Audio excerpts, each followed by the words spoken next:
Sugam project adapted this innovative method of recharge directly to the bore wells, particularly those dried up or yielding less water. Input test is done to decide the suitability of the bore well for recharge.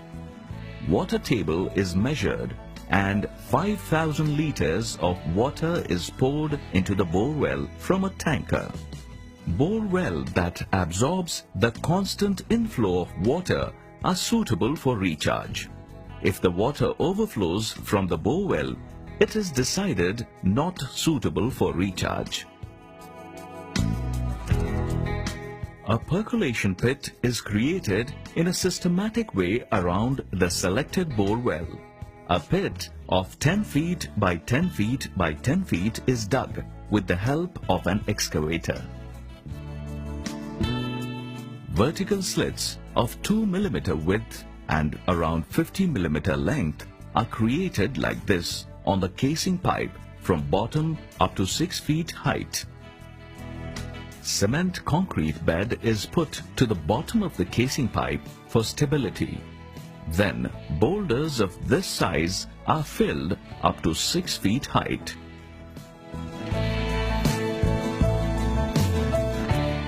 Next layer of small stones and pebbles is put for 1 foot height. If the bore well is for drinking water purpose, wood charcoal is spread for 1 foot height to avoid microbial contaminants entering the groundwater.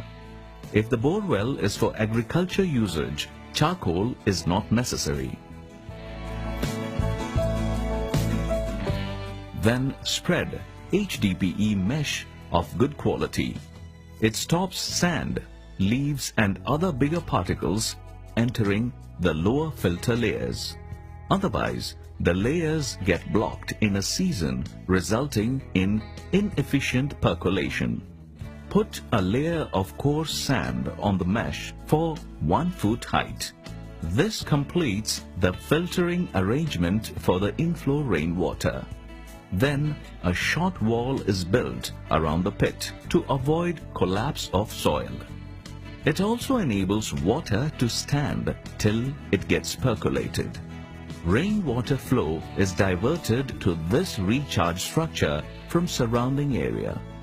Water entering this pit gets filtered through these layers. Clean water enters the bore well through the slits created on the casing pipe. Thus, rainwater is recharged directly to the underground aquifers. This system percolates water very fast, and there is no chance for evaporation. Construction of this recharge structure costs around 30,000 rupees. To maintain the efficiency of percolation, replace the sand layer with new sand once in 2 to 3 years.